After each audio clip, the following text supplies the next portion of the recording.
Hello, Alden Altuney here. Welcome to Media Queen TV. So excited with our amazing interview today. We have a fantastic guest coming all the way from San Diego in the United States of America. We have the amazing Brenda Adelman in the studio today. Welcome, Brenda. Thanks so much for having me. It's awesome to be here. Fantastic. 6 p.m. California 6 p.m. for you. 6 p.m. for you on the 19th of April and 11 a.m. on the 20th of April 2021 here on the Gold Coast. And a little bit about Brenda for those who don't know, this amazing lady who I actually met just recently on a challenge with the phenomenal Chris Howard. Hello, Chris, if you're watching this is because of you. Thank you.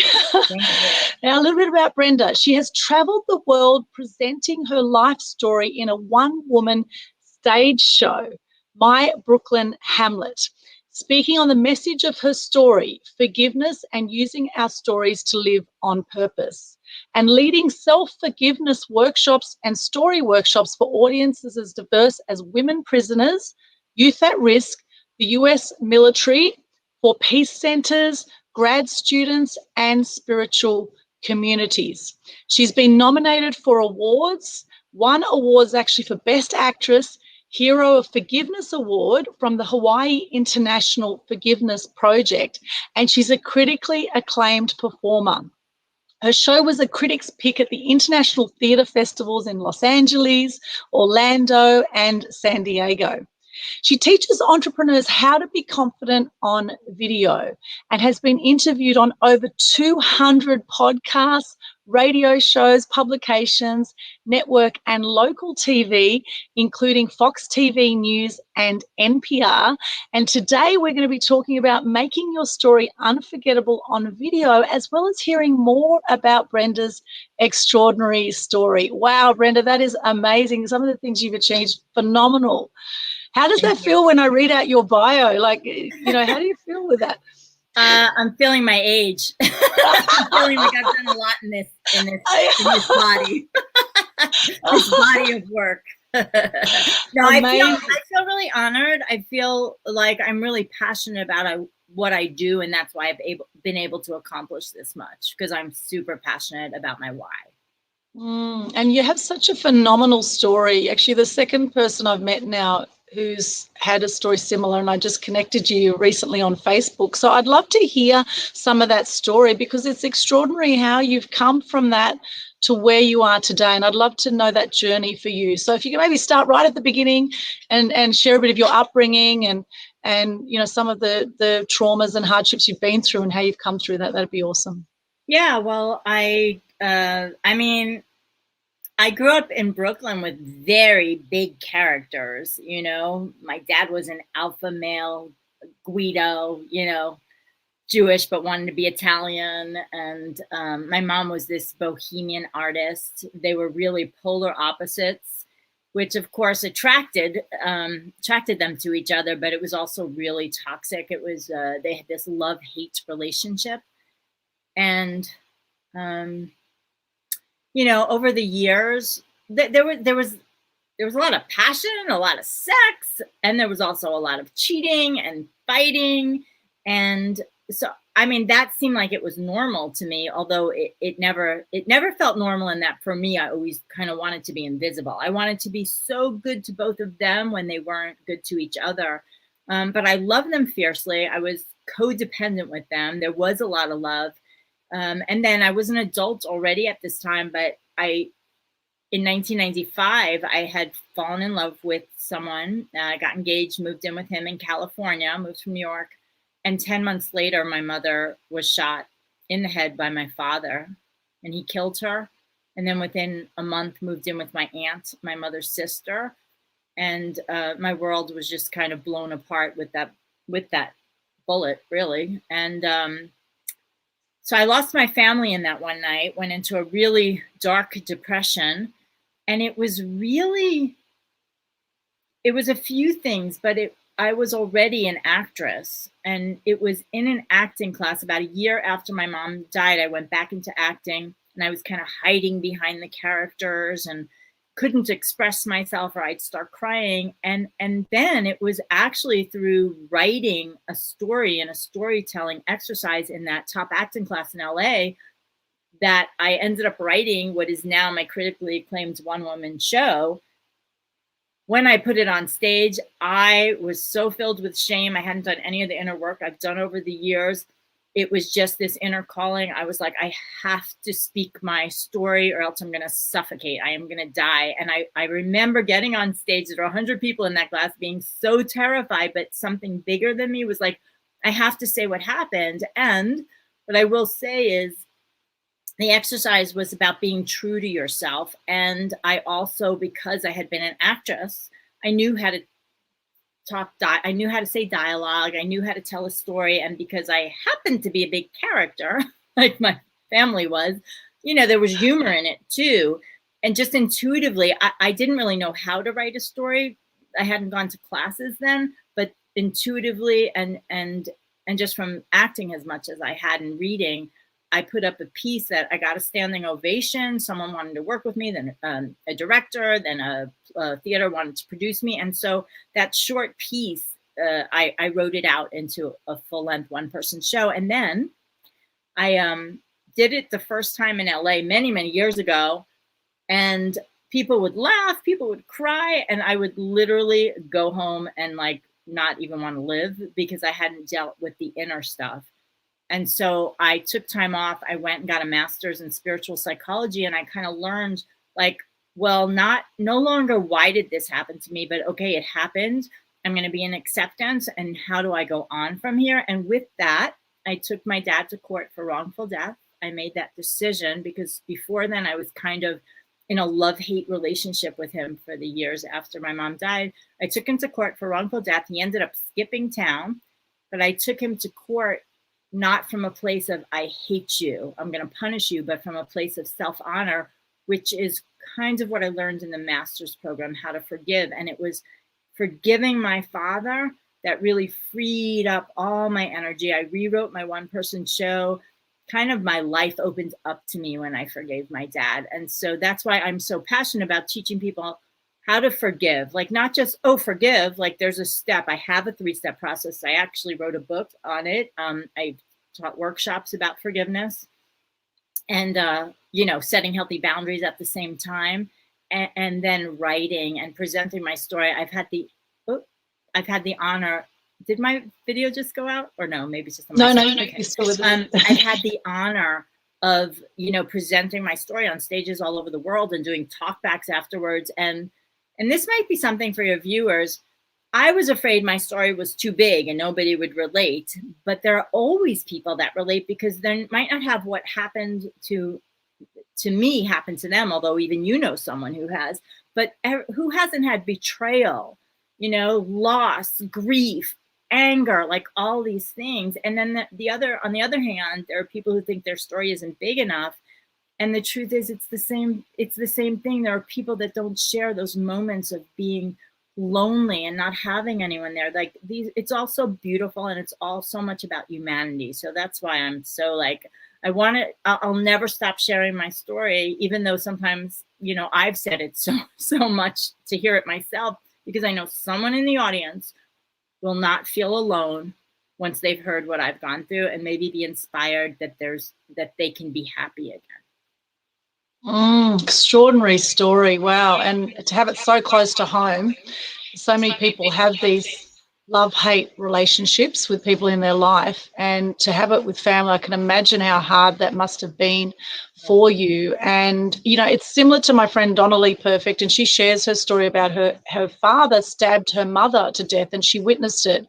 I mean, here we don't have so many guns like they do in America, and I guess, you know, maybe thankfully in some ways, because with a gun, so many people are trigger happy, and just, you know, one simple go of the gun and away we go. And, you know, Donna Lee's another amazing lady who has has overcome that challenge, and she's the brightest, happiest person, and just an amazing lady. And so there is similarities in your story. However, the X factor with everybody is their story, because there's uniqueness, a lot of uniqueness about your story versus her story. It's just the fact that her father killed her mother, which is really unique in different ways, and different ways that you've both come through that. And that's the thing, is that everyone has a unique story, and a lot of people have fear around sharing that story. So how do you help people overcome fear?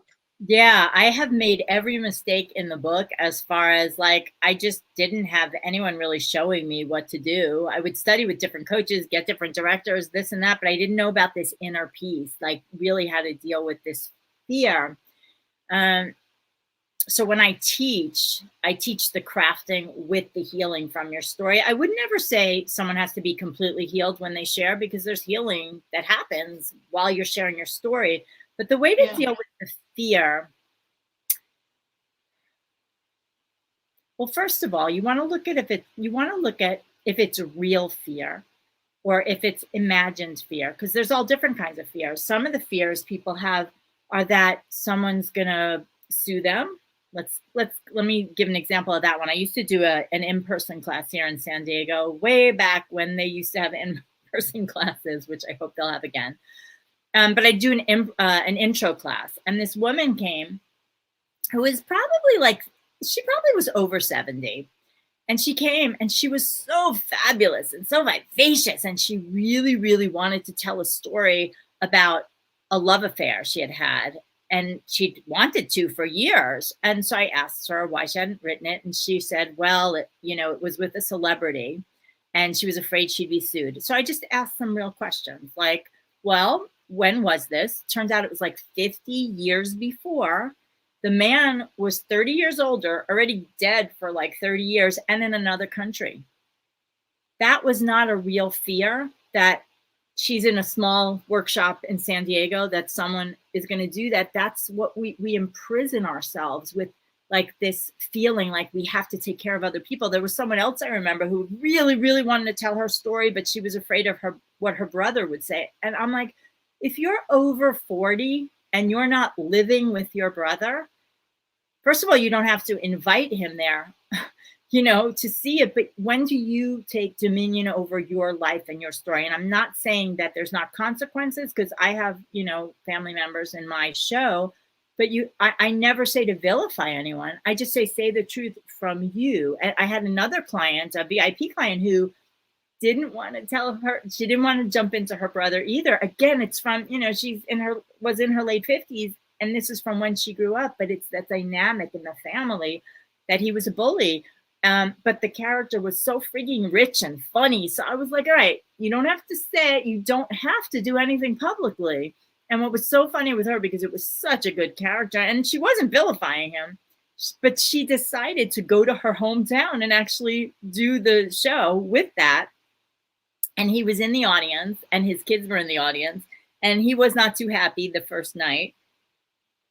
But his kids just came over and hugged her because she was speaking something real about the family. And what happens with them, because it was fine, is that the dynamic changed between them. She took her power back. So look at if it's a real fear or if it's not a real fear. You can always also change names and, the context if you're afraid of being sued, as long as it's true to the essence of the story.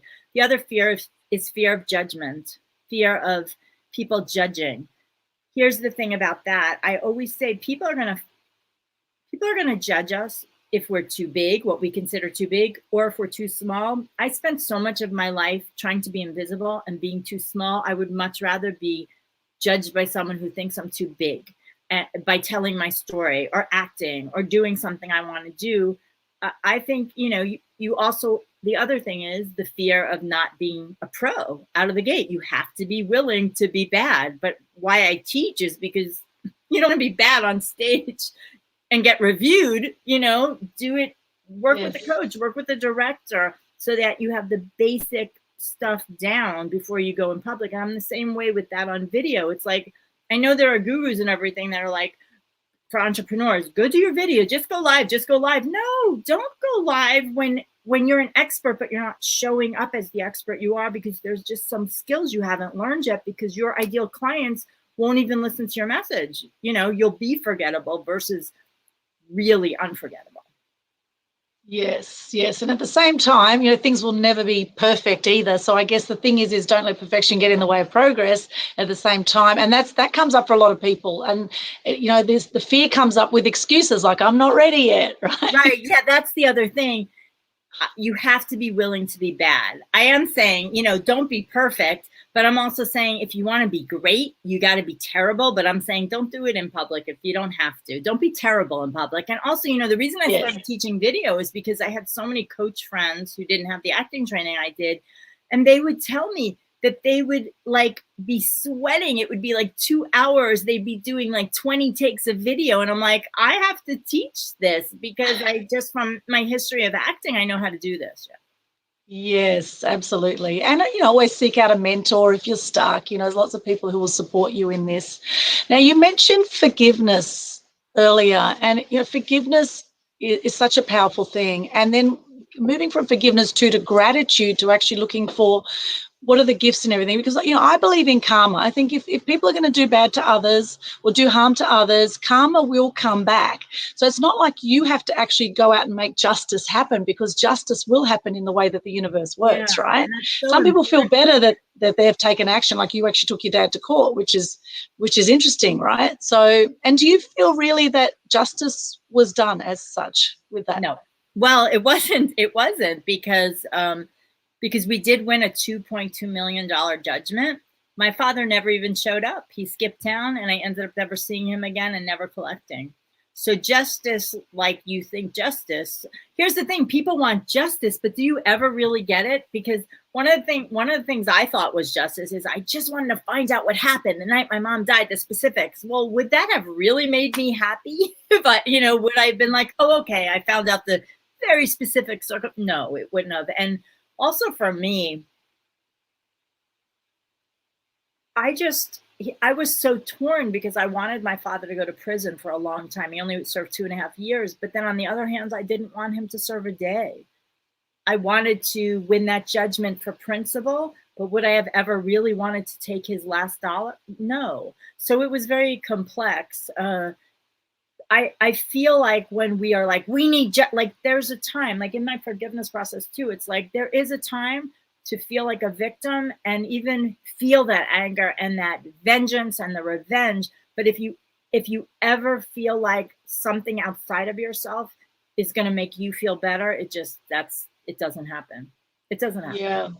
Yeah, it has to come from within. And I heard a great saying a while ago, it's just stuck with me, that hurt people hurt people. Exactly. And you know, ever since I heard that, because I used to take things really to heart. You know, we all like to be liked, right? We all like to be liked. We all like to be loved. We all like to be accepted. And so it takes something to step out of your comfort zone, to do things that aren't comfortable, and sometimes to accept that, hey, certain things happen. Sometimes crap things happen. Sometimes shit happens. And, you know, sometimes, you know, we can't control what's going on. We can't control what's going on with COVID and the lockdowns and restrictions by government and what we're told in the mass media. And so little we can control. We can't control what's happening in the mainstream media. You can control how you are on the inside. And, you know, people like Chris Howard, who's here with us. Hello, Chris. He's just given us the clap there. Not giving us the clap, but he's giving us a clap. Thank you, Chris, for giving us the clap. So he's applauding us. Thank you, Chris. Thank you for your Wealth Propulsion Challenge, which we met on, and we're doing Breakthrough to Success soon. You know, thanks to people like Chris Howard, who teaches NLP and a lot of other amazing techniques, you know, working on yourself, you know, to be the best version of you that you can be. And it is an ongoing journey. Stuff comes up all the time, and it's just ongoingly dealing with whatever comes up so that you can have an empowering life as much as possible and not live in the drama and negativity of victimhood, and stay, you know, 100% responsible and you know, make the most of whatever's in the past or in the future of what's going to happen. Yeah, that's not the point. Yeah. So using that even to your benefit, right? Using that because, I do believe at the end of every breakdown, there's breakthrough, right? There's always a light at the end of the tunnel. It's up to us whether we choose to see that and whether we choose to see the gifts in all of the hardship and traumas that happen, or whether we choose to be a victim of that. And the more you stay in victim mode, the least empowering your life will be, and the more you'll have a miserable life. And hey, life is so damn short anyway. A third of people die by the age of 65. So, depending how old you are now, hey, love what you do what you love, and, as much as possible, find love within you for others and compassion, even for those who are being nasty. I've got my little love heart here. Love and compassion. Yeah. And gratitude. That's the highest vibrations you'll feel, is love and gratitude. And coming into that more and more is so important. Yeah. And that's the third step in my 3-step forgiveness process.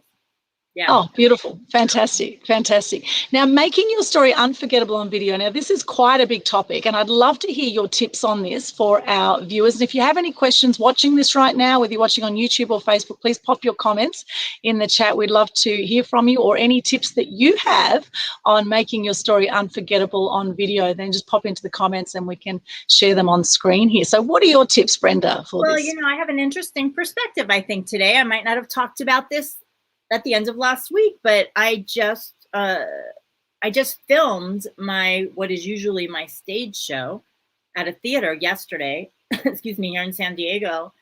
And so I think what I want to talk about is the difference between telling your story on stages and telling it on video, and different ways. There's video like right here, and then there is video, taking a theatrical piece or a talk and doing that on video, because it's very different. So I think I'll start with that. So, okay.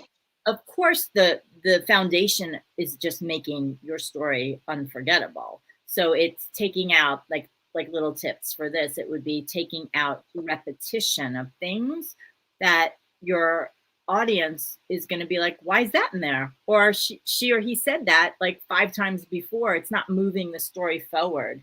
For example, the very first time I did my one-person show, well, and this also has to do with details, giving a lot of details. And I see this as a mistake with people who are beginners in writing or presenting.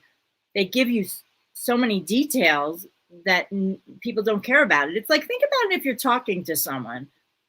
We've all been guilty of this. God knows I have been too, of like telling every little detail of a trip I took and all the people I met. And it's like, it might be interesting to me, but the person listening cannot follow and they don't care. So you want to check in with the person who you're talking to. I think that's also a beginning. That's like a challenge beginning storytellers have, is that the first stage of like, I feel like you don't tell your story, right? Because you might have shame around it or this and that. And then you realize, oh, I can tell my story. And then you tell everything to everybody and you don't check in to see if they're receiving it. So, I just talked about 3 different things there. So let me see which one I should go back to. So you don't want to you don't want to repeat things. So one of the things I repeated in my first version of my show was, I saw my parents on 6 different occasions during the first 9 months after I moved away from New York to California. And in my first version of my show, I talked about every trip, going back and forth and back and forth and back and forth. That wasn't the meat of the show. Someone is like, I just want to hear about what happened when they got there and then she got killed, right? So it's like leaving out details. This is why it's so important to work with someone, because you can't tell that that's too much information. The same thing with putting in too many people. Like, even though Aunt Ida and your cousin and your sister were important in the story, if they all said the same thing to you, you don't need to say that. You can just have one character that says it to you. At least that's the way that I teach to have it be interesting. On the other side, there are people who have really rich stories, but because we know our stories so well, we don't give enough information. So I've worked with people like that where they're telling me something and it seems so juicy, but I'm like, what do you mean your mother loved your father and then that happens? Like, it didn't seem like that, and she's like, oh, well, they used to go out. And so it's like giving enough information. also, to make it unforgettable, I find it's really being vulnerable, but not vulnerable for vulnerability's sake. Like, that's another pet peeve of mine, that there's a lot of guru coaches that are like, be vulnerable, tell your vulnerable story so you can sell. It's like, first of all, look at what your intention is. You may want to sell, but if you're telling something vulnerable, if you're really being authentic and vulnerable, think about what's behind that, though. You want to sell your program.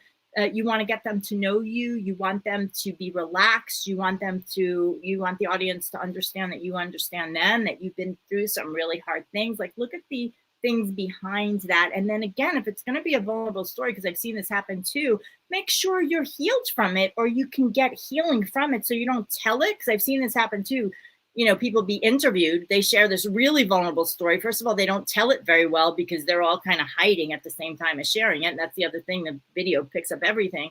But then they do like what I did. The first time I did my show, I took 2 years off because I'm like, I don't want to do that again. So you don't want to share that before you're ready. So you want to make sure you have some kind of process so that while you're sharing something vulnerable, you can also process it in a healthy way. And then the thing about stage and video, well, it was interesting because it was, I've done the show twice in the last couple of months. One was on a really big stage in LA, with empty, of course, no people in seats. And then this stage was a smaller theater, or it was a little bit smaller, and it was a different setup. So it was more intimate, the space.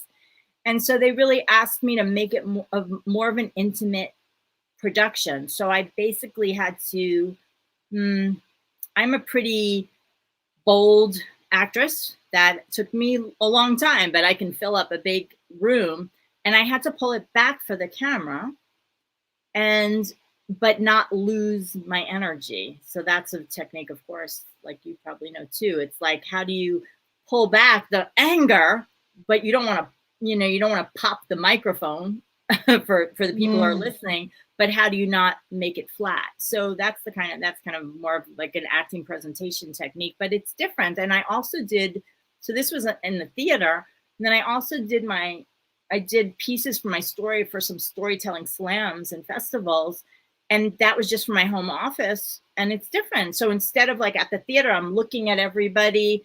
But when it's on Zoom, I'm looking there. Here and there, I'll look to the side, but I'm looking at you. So it's, there's different ways to do it, but you want to be fully yourself. And when you're on video specifically, to be unforgettable, you actually want to allow the audience to really see you. And the other thing is, a lot of entrepreneurs get caught in their head with what they want to say. So I say either memorize what you're going to say, like really memorize it, learn your lines, or if you're good with improv, or practice doing it, put the bullet points up next to your camera so that you can just, keep on track, but not be scripted. Because the thing is, no one else knows your story, right? No one knows what you're going to be saying. Right.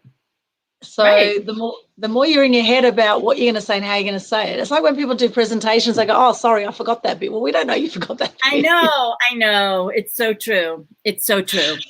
So don't apologize. Don't ever apologize. It's right. So true. Or if you're in the moment and you notice you make a mistake, let's say, or you leave something out, people actually love those moments where you make a mistake and you just show how human you are, that it's like, oh, wait, this is what I meant to say, instead of fiercely judging ourselves in that moment. Yes, that's true too. Yeah, absolutely. Fantastic. So how would you format a story now? And I know there's people with so many different stories out there, and I'm sure people get into that whole mode of comparing stories. My story's not as good as that person's story. I had that a lot because my story's so big, and it's like, I learned a long time ago, just like with forgiveness, because I taught so many forgiveness workshops in the first part of my coaching, that someone might have broken up with someone that, they were going out with for 3 months, and they are literally as devastated as me losing my father. Losing my mother, with my father killing her. And I realized, wow, everybody's just different. Like, how do you just have compassion for everybody? So it's the same thing with stories. You can't compare. We're all coming from different places. Yeah. Well, actually, what happened to you, actually, by the sound of it, you lost your mother and your father, actually, because, and my brother, but that's a whole nother story. But my brother and I have reconciled. So that's another fantastic story. Yeah, that's a whole other story. So letting that go, if you find those conversations coming up about, my story's not big enough or not good enough or not like that person's story, well, your X factor is your story. And, when people die, you die with a whole library of information gone if you do not share your story, right? So this is actually really crucial, even if you just do it for your family, even just so your family know your story, right? But, for your... amazing. That is amazing, because I do these virtual storytelling groups now, and people invite their family members who never knew the stories about them, and they're so touched. And being on stage, whether it's virtual or on a stage, you have license to take center stage and tell your story and be more honest than we usually are in life. It's really incredible like that. Like, my brother saw my one person show. He actually produced it in Vienna, Austria, when he found that I was having success with it. I had never talked to him about 3/4 of the stuff of my life after he moved away and stuff like that. And he got to watch it and bawl in the audience. But it was amazing how it just brought us together, the life and art coming together. Yeah. Connection happens through story. From the beginning of time, we love stories, right? So where do people start with their story? With all the ups and downs and highs and lows, where do you start with clients? Yeah, well, I have them write out a timeline of their life, and then write out the stories that are juicy, that mean something. Because also, one of the beginning mistakes people make, and these are all mistakes I made, it's not even a mistake, it's just we're all in different places, is every story has the same weight. And that's not true. But then when you think, well, it has to mean something to you, not just mentally, it has to have a heart connection. So it's like one client I had who decided to change careers when she was in college. And it was a big change in her life, but it wasn't interesting for any of us because it wasn't juicy to her. It was like she knew this happened, but again, that's a mental thing. It's like having facts, but not feeling something. And then, when I asked more questions, there was a lot of stuff that just, we spend our lifetime holding it all down. So then you're like, tell your story, but I'm not supposed to do that. And then we have the voices, protecting the family. And then, so there's just literally an uncovering. So it's finding out which of the stories really have weight. They have to mean something to you, because there are also a lot of people who will, think they have the great American novel in them, or they have a book in them. And then as soon as it gets hard, or they're not selling right away, or they didn't get it edited and they wonder why they're not getting good feedback, then they stop. It's because they haven't gone fully in. They haven't been like, no, I have to tell this story now. And, it's like sometimes people go into, I'll talk about writing, even though I don't teach book writing per se, they'll go in telling a story because they want to teach people, but they're not giving of themselves, the personal stories that say why this is important. So then when it gets tough, they just abandon it, or they don't want to finish it, or they don't want to do the editing. And it's the same thing, I sound a little like a snob. I think it's, because I grew up in New York, and I believe it was just drilled into me to be excellent. And there was a lot of competition, and I just trained my ass off. I always want to be the best. But there are people, who want to just kind of be on stage, but they aren't grounded in why. Why do you really want to be on stage? Because you want to tell your story, you want to be seen. That's great. It's a great start. And if that's all you want to do, that's fine. But the challenge is, if you don't become excellent at what you do and you don't get the response you want, you'll abandon yourself and abandon that. Maybe it's okay, because maybe it wasn't so important. But I do think there are a lot of people who have dreams, and they actually want to be on stage. They want to tell their story, but it's just that they don't understand that if they went deeper, if they just went right behind that, then they'd have the impetus to really get excellent at what they're doing. And that is what makes you unforgettable too. I like it. And then there's many different ways to do video, isn't there? And different lengths of video, and how do you share stories, say in a 3-minute, 10-minute, half-hour video? Yes. How do you work with the different times? So, and is there an ideal time to do video I don't and know share your if there's story? an ideal time because I'm not an expert at marketing and stuff like that. But what I will say is I am so grateful that I have a 1 hour show, 1 hour speaking presentation, which I've used either as a show or as a keynote, because I am always offered to do different time segments, even down to like 2 minutes. And I can grab it. It takes work, but edit it and decide, okay, what am I going to do? Oh, there's a networking event. I only have 2 minutes. Let me do this. What'll be the best thing to do here? It's really important, I think, to have a main story and a secondary story, because I have done so many interviews, and if I have 4 minutes, like I have some interviews coming up for my one-woman show that I'm doing that's opening this week. I have 4 minutes tomorrow because it's network, and I have to have stories in my arsenal that I could fit. In some ways, it's easier to do shorter because then you go for the main story. But then if you get a podcast or you get something that's an hour long, you want to have interesting stories that you can grab from that are also, if you're an entrepreneur, in service to your business or in service to your message. And so you also want to be able to kind of be flexible so that if they go a different way, you can go a different way. Yeah, so important, particularly with mainstream media, TV and radio. You've generally got 3 to 5 minutes. You said 4 minutes. 3 to 5 minutes is generally the time you have to get your message across. It might just be 1 or 2 sound bites. Yeah, because you also have to see what they're asking you, because you might not even be able to get everything you want across. Yeah. Yes, exactly. Yeah. And be clear on, as you say, why you're doing what you're doing. Like, for me, I'm a stand for truth and good news. And my personal story in line with that is I've had depression and I've had 4 friends take their own lives. Wow. And, that's by the age of 45, right? So that's in a nutshell, that's why I do what I do. That's why I share more good news. And I started the Good News Challenge. And that's, so what is your why? Exactly. Why do you want to share your story? Different. That's why it's so brilliant, because I don't have to have your cause. You don't have to have my cause. We can respect each other and be so happy that other people are addressing the other things. Although I do deal with, not wanting to live, but I'm not, I'm definitely not an expert in that area. So I love it when there are people who are actually talking about things like that. It's so important. Yeah. And what do you think about people crying on stage? Now, I know I've done a lot of public speaking training and I've done theatre training and been in plays and short films. And, it's very different being on stage in theatre as opposed to even doing, a film project, short film or TV. There's many different stage crafts, I guess, whether you're doing video or on stage. So, and I know with the public speaking ones, there's quite a few mentors I've had, and they say, oh, it's not therapy on stage, right? You don't cry on stage because, it's not meant to be therapy. So what do you think of that? Yeah, I have a very strong opinion on this. And it's really great. It came from the acting class I took in LA. They would say, actors want to cry, people don't want to cry. And they would talk about like news segments when someone's getting interviewed about something that happened and people are crying because they're trying to hold it back. And so that's my philosophy. I was crying in my show, in my filming of my show yesterday. And it was really interesting because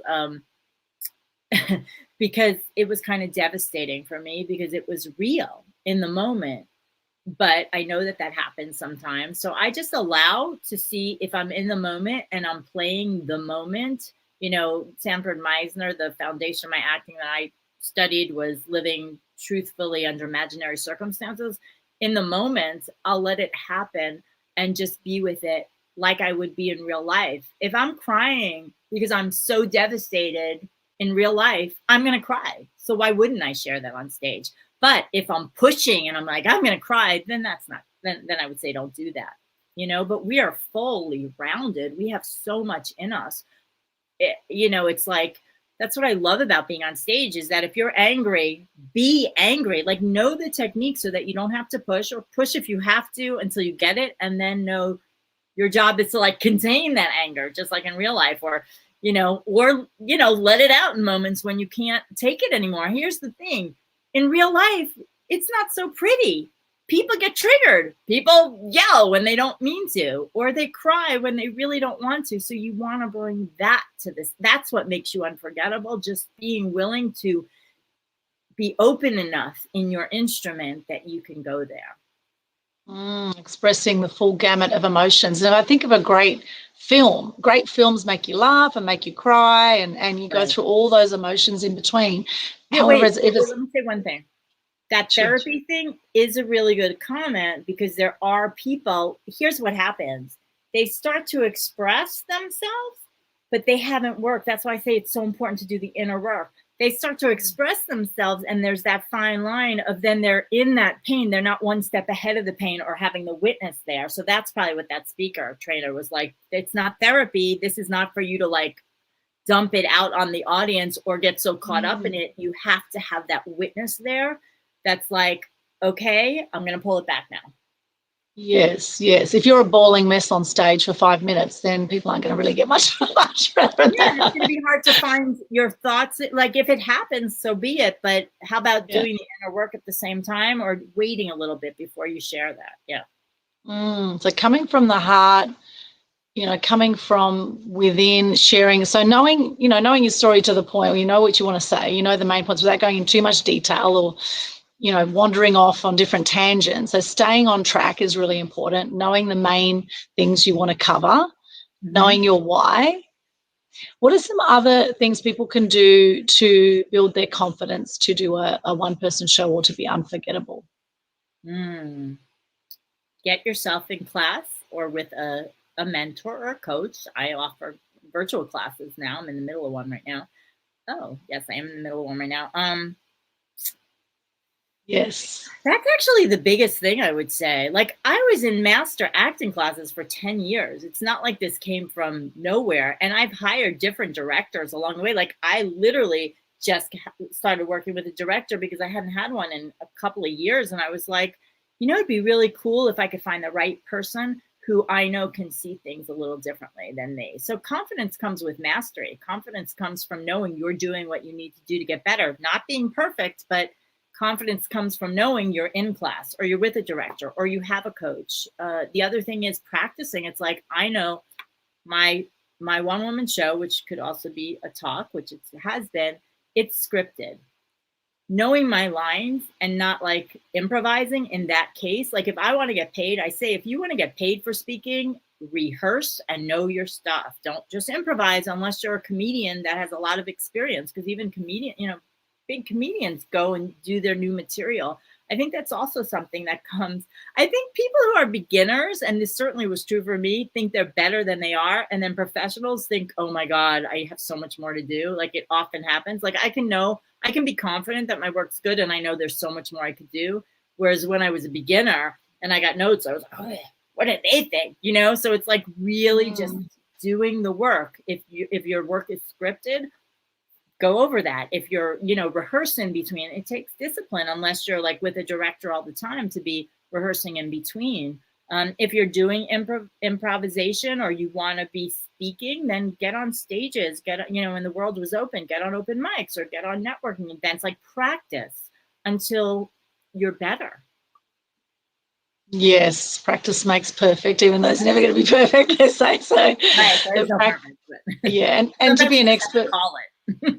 Yes, and to be an expert, they say 10,000 hours of training and practice is what it takes. The same thing with being on video. It's like, get into a program. I created my program for this. Get into a program, get taught by a mentor, get taught by a coach, so that you can do the interviews. You don't want to show up where you're tongue-tied and you're nervous and everything, because then you won't be showing how amazing you are. So get the techniques that you need. I mean, I remember I studied, video. I think I studied soap opera acting, film acting, TV, like it's all kind of different. So again, like I think people think you should just have all these skills. And what a lot of entrepreneurs don't realize is there's a lot of us that actually have acting training. You don't even know.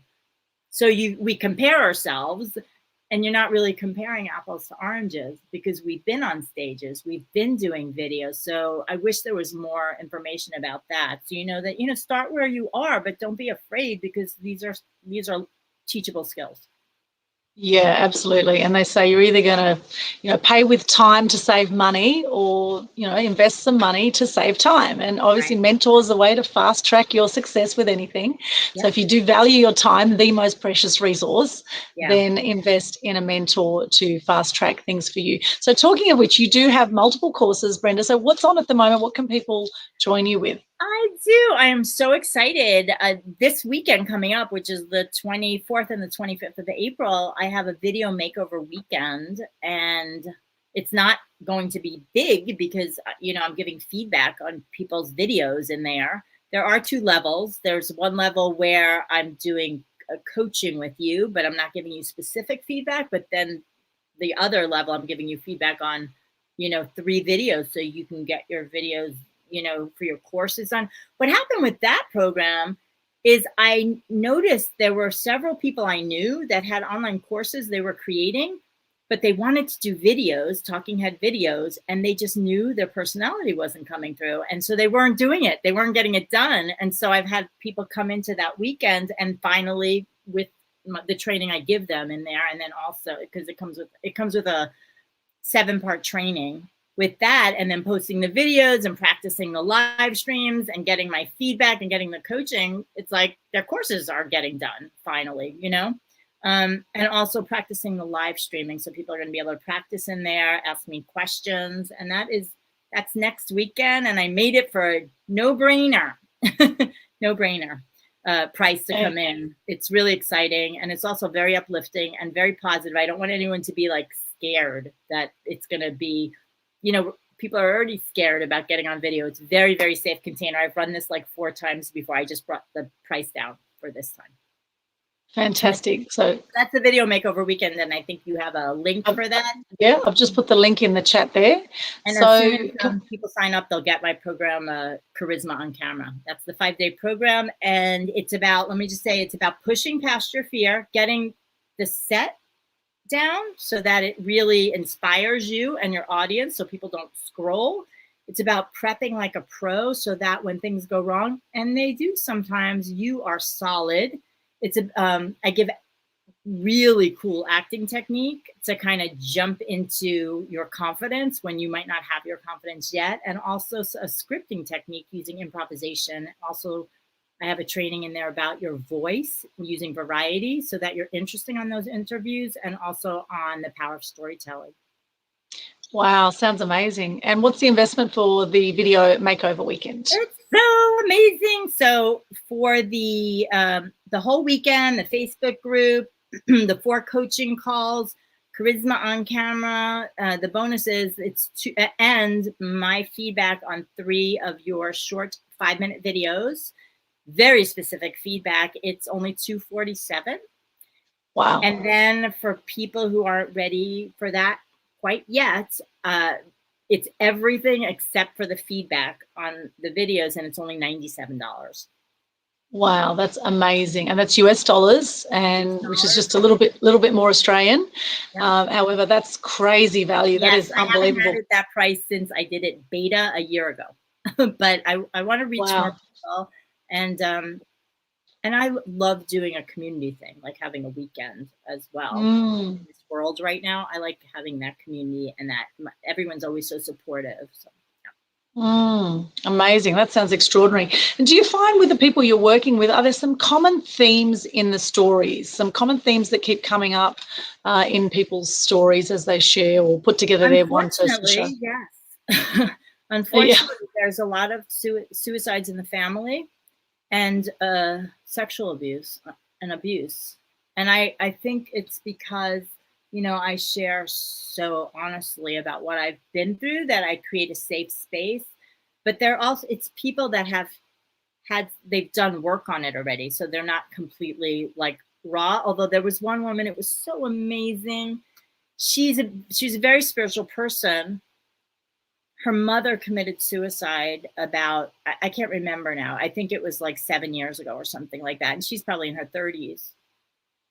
And she could never say the word suicide. And we worked on her piece.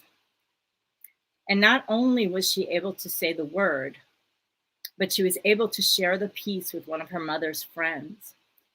and like bring her mother alive. It was so beautiful. Like I see those kind of shifts all the time. I had a student, had another student who had just horrible sexual abuse when she was very young.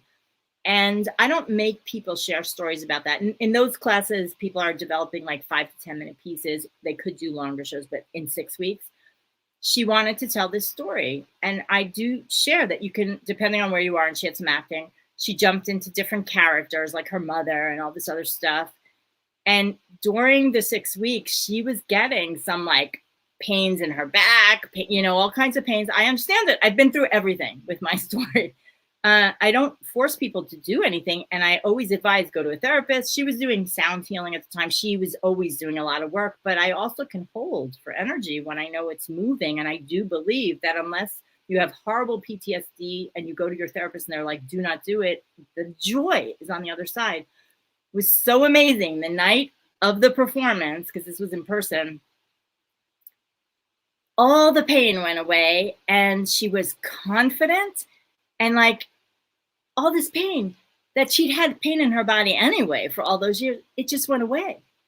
It was so amazing. So wow. It's like, that's the kind of thing that can happen when the energy's not stuck. Because I know what it's like to have stuck energy too, but there's all kinds of exercises. But that class is called Healing Through Story, Tell Yours. So it's like, I also have the healing's really important. I wouldn't tell someone to go someplace that it just, no, you know, or if they weren't like, so it's pretty amazing. Yeah.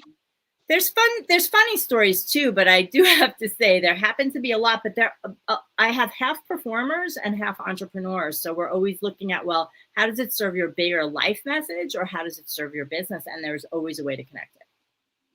Amazing. So you're teaching people how to do a one-person show for stage as well as online. Is that correct? Yes. So what happened even before COVID, I was doing the in-person class here in town. And then I have clients all over the world. I have online programs and stuff. And so what I noticed in person when I started adding a showcase was that it was so profound for the students, because you have to go, you kind of go from, for the beginners, from amateur to pro when you actually have to perform, instead of just writing your story and doing it in class. There's something that happens when you're doing it in the public. And I noticed how huge the breakthroughs were for my students. So then I was like, how can I incorporate this into my online classes? And then people are all over. So I started doing a virtual showcase. It was probably 6 months or so before COVID started. So it was really a good transition, because then I knew how to do it. So yeah, I teach this class that people could do it on stage. I would probably block them differently if they're on stage, but I started blocking them so they could do the presentation on video. Yeah, because it's a little different. Fantastic. And, you know, I love Louise Hay's work and the Heal Your Life book that she has. That was life-changing. Yeah. Yeah, amazing. And, you know, it's phenomenal how we hold on to emotional stuff in our body. You have a sore back, it means you're not feeling supported. You know, there's so many different things. Oh, yeah, you have a bad ankle or knee and you're not moving forward in your life. Like that book changed my life. It's really, yeah, all of it. All of it. That's why the forgiveness, I think, is so important too for us to feel better. And being able to express all the different emotions. Like I know for myself, you know, my dad always said anger is danger. And so I internalized my anger for years. Oh, yeah. And that led to depression. As someone said to me, you know, depression is anger turned inwards. And that makes so much sense. We are so on the same page. It's shocking. Like that's my first step in my forgiveness process is I have an exercise with the healthy release of anger, because what I realized is for 6 years, I was so depressed because I didn't know how to get in touch with my anger. And so I have that in my first stage, because if you don't, you either get depressed or you overeat or you do addictions or it leaks out at people that don't deserve the anger, because, you know? Yes. You get passive aggressive, right? Yeah. Passive that's more aggressive, but like you're mad at your father, but instead your boyfriend gets it, you know? Yes. Or sometimes a combination of all of those. I would say I've had a combination of all those things you've just mentioned as different releases of anger. And I know that when I went on stage and I had a mentor that said, I want you to express anger on stage and scream your head off. And I remember I reached this this level that I'd never reached in expressing my anger verbally. And it immediately took me, I immediately felt sad. I went from anger straight to sad, and I started crying. That's what happens. I Yeah. have an incredible story, but I know we're going over about that specifically. Yeah. Oh, I'd love to hear that story. We've got a few minutes. Okay. I was on tour with a 35-minute version of my show, my Brooklyn Hamlet, which is called Divas in Danger. Oh, I did want to mention that my show is going to be available for everybody to watch next weekend through May 2nd. There's tickets that are going to be available for that. I was doing a 35-minute version in a show called Divas in Danger, and we were in Mexico. This was just before COVID, a year before maybe, or less than that. But 6 months before that or so, when it was Father's Day, I had this, and this is all these years later, but I'm always open to healing. I had this desire to go shooting with a friend of mine because I hadn't shot a gun since my mother was killed with a gun by my dad. And so we went to the shooting range, and it was very cathartic for me. And I took one target sheet home because I don't know if you've ever gone shooting, but some of them looked like my father, like this big caricature of a gangster, was one of the target sheets. And I took it home thinking, maybe I'll use it in my show. And I put it in the, corner of one of my rooms. And then my life literally started being really stuck. I was really stuck. And one day I'm looking at it and I'm like, I gotta do a fire ceremony around that. I'll take a picture. I'll do a fire ceremony. So I did a fire ceremony, and it was profound. And then I go on stage the next month in Mexico, and it's at the point in the show where I'm confronting my father and saying, what happened? What happened? And I always play it the same way. I am a good actress. I'm in the moment, but I always play it the same way. Angry. Well, this time when I'm like pull an imaginary gun on him and I'm like, what happened? Instead of anger, I started sobbing. We were talking about this before, like you can't just sob on stage. I did. I started sobbing because something had released from that fire ceremony. But here's where training comes in and the spiritual psychology, the degree, because I started sobbing, but because I'm a trained actress, I've done the show so much and I've done the spiritual psychology, I started sobbing through. I brought my lines in and I started sobbing through the next little bit of the show. I didn't like fall down on the stage and not be able to move. And then I just started pulling myself together, but it was like amazing acting. You couldn't hear a pin drop because it was like, that's how I was back then. I was a mess. And then what happened was it was really hard to turn it to like, it's kind of an uplift. It is an uplifting ending. And then one of the other actors comes on and is supposed to get laughs, but she didn't get any laughs that day. So I looked at it and I looked at my script and I was like, okay, is there something in my script that can help me? And I realized, and this is so many years later, I realized that I have this scene about finding God, experiencing that, but I had never acted it. I had always talked about it like the narrator. And so the next time or the two nights later, I went from that to revealing that experience of knowing something bigger than me was here. And it was so uplifting. And that was the piece I needed. And then we got the laughs and stuff like that. So there really is something to be said that what happened was the anger released and the sadness was, and then I no longer had that like contraction in my body from the anger, 20-some years later after my mom died.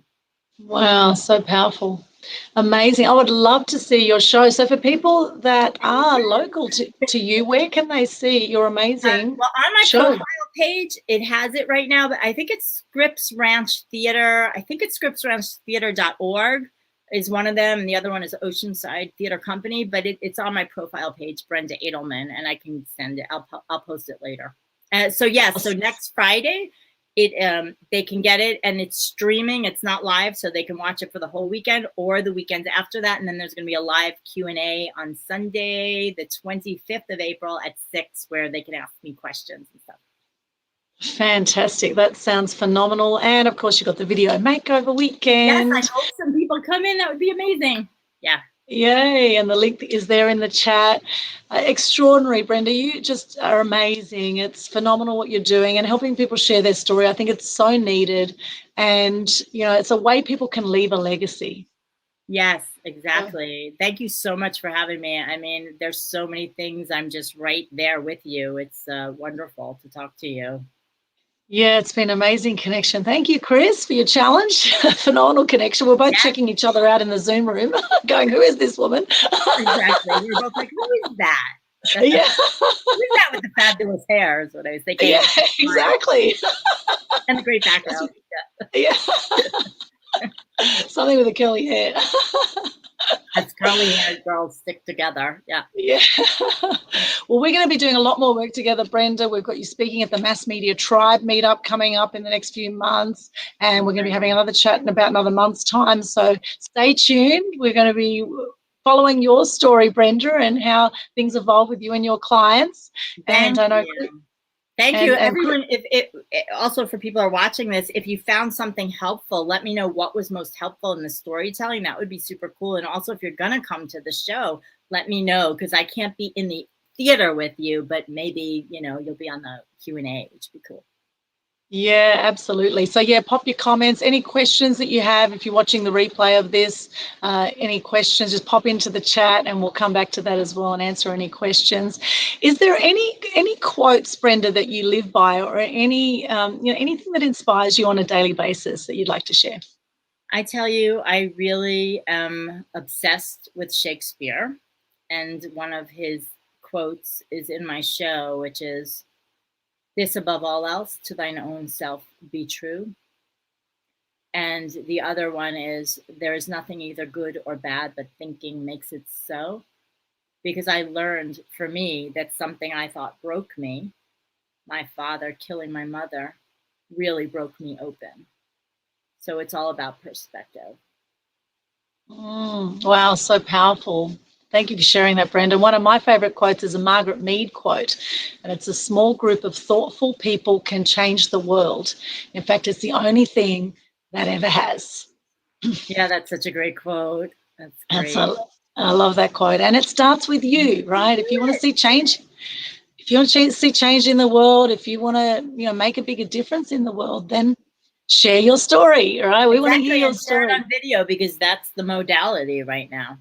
Yes, yeah, massive opportunity now as more and more people are going online. Massive opportunity to share your story. It's so brilliant what you do, Brenda. Any final words before we wrap up here today? That's it. That's really it. Just like Shakespeare says, be true to yourself, be kind, be loving, always to ourselves first, so that we can be like that with others. Brilliant. Thank you so much, Brenda, all the way from San Diego. It's been fantastic chatting with you today. Thank you so much for watching this. If you haven't subscribed to Media Queen TV on YouTube, please do. Please connect for our upcoming events. You can follow me on Eventbrite as well. Just search my name, search Brenda's name. You'll find us online all over social media, and you can connect with our different events that we have coming up.